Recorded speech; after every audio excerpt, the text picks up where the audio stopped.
Alright, hey you guys, it is TsubakiSwagg. And before I get started, I want to say I have a new addition to my family back here. I got a little rainbow dash piggy now. She's so cute, don't you think? Anyways, so this is TsubakiSwagg coming to you with my review of Parasyte the Maxim, episode 21, Sex and Spirit. And oh my gosh, this episode, there were so many things going on in this episode. I didn't know what to do. I was I was in awe for most of this episode. Oh my gosh.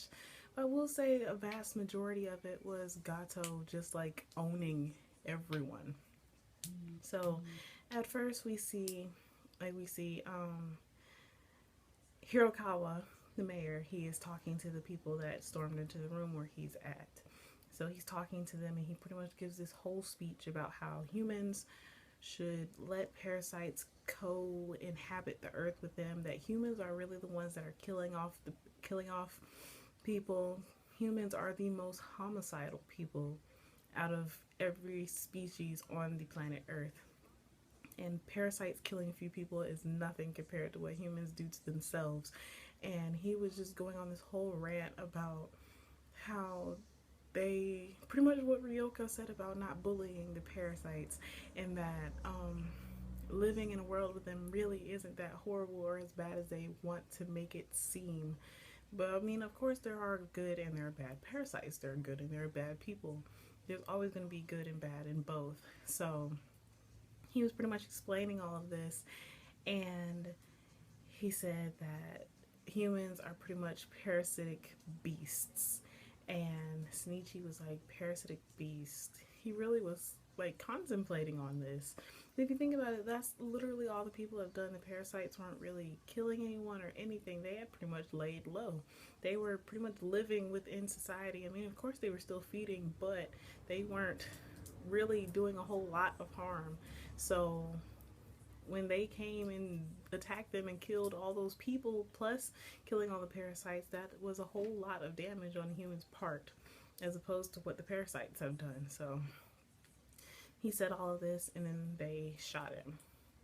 And it turns out, after all this time, Hirokawa, the mayor, was actually human. And I was like, wait a minute, what? Hirokawa can't be human. There's no possible way that he is human. I would have called BS like yesterday. If somebody told me that the mayor was human, I would have called BS on it. That just would have been the end of the discussion. I really honestly could not believe that Hirokawa was human until they killed him and they determined that he was actually human. So at that point, Gotoh came through the door. Well, he didn't come through the door, he broke through a window, and he was like, Hirokawa, he was like, Ryoko had so many great plans for him. She was so intrigued by this human, and he was like, y'all thought that he was weird too, didn't you? Blah, blah, blah. That's why y'all killed him. And Gotoh was like, well, now all of those dreams and hopes and ambitions are pretty much out the window because you killed him. So Gotoh, he pretty much just tore through them. It was kind of sad. And while all this is happening, of course, Yorigami, he is with the detective, and they come into the room where all of their fellow troops ran in and got murdered by Gotoh. So the detective was freaking out, and then Yorigami killed him.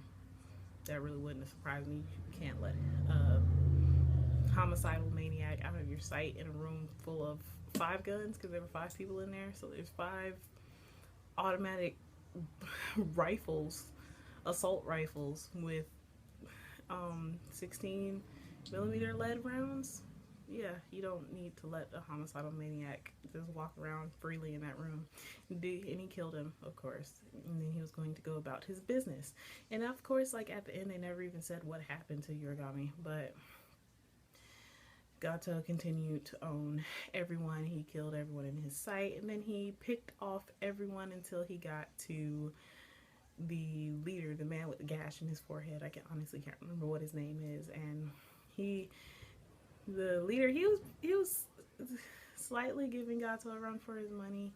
he landed he didn't even land any hits on him. Actually, Gotoh was pretty much explaining how he does what he does, like how he can dodge rounds. And it's not necessarily that he's dodging rounds, he just can tell by the way you hold the gun in your eye, like where you're looking, that where you're going to shoot and all this kind of stuff. And it was pretty freaking awesome. Gotoh, I honestly do not understand how Shinichi is going to beat that man. That thing. He's not even a man or a thing, just a person. He's the thing. I honestly don't understand how Shinichi is going to beat him. And it's just like, it's so freaking crazy. He chopped dude's head off and threw it in the bushes. But while all this is happening, Shinichi, he is like freaking out. Migi said that we need to leave now because they could just like drop a napalm or send in a whole bunch of military groups to take him out. It really doesn't matter what we as individuals do now because they all know who Gotoh is. And it was just like, it was really interesting. So Shinichi was trying to leave, and of course Hirogami, I want to say his name is Hirogami, the inspector, confronted Shinichi and was like, well, first Shinichi was trying to leave, and Gotoh came out of nowhere, and they had this whole conversation. Gotoh was like, I could just kill you now. If I killed you now, it would be a lot easier on me. I feel like I have some closure, blah, blah, blah. And Shinichi was like freaking out, and I honestly do not blame Shinichi in the slightest for freaking out over Gotoh like standing right in front of him, in front of all these people, and he can't use Migi because if he uses Migi, then he'll become a test subject pretty much. But at this point, I honestly feel like they would use him to get rid of Gotoh, even though he would not stand a chance against Gotoh. So Gotoh was pretty much, well, the inspector fired a few rounds into his chest, and he was like, well, if I was a regular human, you would have pretty accurate aim if you wanted to shoot me in my heart. And the inspector like freaked out a little bit, and Gotoh was like, I don't feel like going through all of this, I'm tired. So he skyrocketed onto a building, and the man was like, he flew away. And then Shinichi started, like, the background changed, and the inspector was talking to Shinichi and was like, is there something you're hiding from me, aren't you, blah blah blah. And Shinichi was like, I don't know.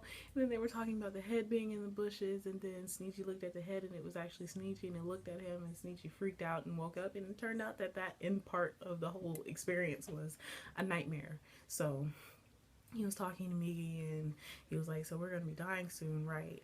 And Migi was like, well, I really don't want to think about it that way, but there are things, we're going to figure out something, pretty much. So Shinichi, and he even, like, they even showed, like, his dad, he was laid out on his desk, and Shinichi was pretty much, like, saying this in his mind to his dad. He was like, pretty soon I'm going to have to tell you bye, and Mom, I might be able to see you soon. And he was pretty much talking like he was about to die tomorrow. So Shinichi went out walking, and he saw this man, and his face turned into Gotoh, and he freaked the flip out. It was so freaking funny. I didn't understand what was going on at first, and then everyone he saw looked like Gotoh, and Migi was asleep, and he was just flipping out. He was like, I don't know what I'm gonna do. If Gotoh shows up right now, he is dead. So he was just running, and he punched, like, this, he accidentally bumped into this guy, and this guy went through this whole spiel of making him get down on his knees and telling him that he's sorry, and then Shinichi socked him in his face and socked his friend in the face too, and then just took off running. He was like, I told you that I was sorry, I apologize, and then he ran away, which was so freaking funny. Oh my gosh, that was so hilarious. I was literally rolling at that part. And then he came across Murano, and of course Murano, she was like, what's wrong, blah blah blah, and he hugged her really tight, and she was like, she pushed him away, and he took off running. And then at one point he was sitting in the park, and Migi was like, that was an interesting way to handle things or something like that. And he was like, so you've been awake. So at that point, Migi told Shinichi, he was like, your senses must be getting really dull lately. And it turns out that Murano was standing right there. So Murano was talking to him, and she was like, let's go to my house and talk, because ain't nobody there. And I was like, oh snap, I already know what's about to happen. And it actually happened, and it caught me off guard a little bit. So things went down. Sneechi got him some. He got all up in there. But it was so funny. Like, I was so completely caught off guard by that it really threw me off a little bit, and it was kind of weird. So Sneechi and Murano did the do, and he told her that he loved her, and I was like, oh, this is so sweet. I was been waiting for that since the beginning of the show. So Sneechi finally told Murano that he loves her, and it makes me kind of sad because Murano got a lot further than Kana did, and Kana had a whole bunch of dreams about it. So that's kind of sad if you think about it, because Kana was definitely in love with Sneechi, and Murano finally got her man. So things, and even after they did the do, Murano was like, no matter what happens, even if something drastic happens, we're gonna make it. We're gonna be able to make it through. And then like Sneechi and her kissed, and he was like, I want to live. I'm not going to die. I'm going to make it through. And then that was the end of the episode. This episode was so freaking awesome. Oh my gosh. So now him and Murano are finally a thing, and now Sneechi looks like he has some type of drive or motivation to even fight Gotoh, because at first he was willing to run as far away as possible from that man thing, it, to save himself, but now he has a reason to fight. And I really hope that they wore protection, because he might be having, I want to say it would be like a quarter Parasyte baby, since Sneechi's like half Parasyte. That would be freaking awesome. Oh my god. But that would be kind of painful for Murano if you think about it that way. But oh my goodness, I would love to hear how you guys feel about how things are going to turn out in next week's episode. What do you think is going to happen? Like, oh my god, I'm so sad. There's only going to be like 3 more episodes. That hurt my heart so bad when I thought about it earlier. It's like, no, Parasyte can't end, and the manga ended. So please don't let this be the end of the whole thing. If it is, I'm gonna cry, and I'm just gonna do a whole bunch of fan arts from Parasyte until the void in my heart is filled. But yeah, I'm just gonna stop rambling because my video is turning out to be like 12 minutes long. So as always, I would love to hear how you guys felt about this episode. How do you feel about the way things turn out? What do you think is going to happen? Like, how do you think the fight is going to be between Gotoh and Sneechi? Because that is the only way Sneechi will be able to get rid of Gotoh.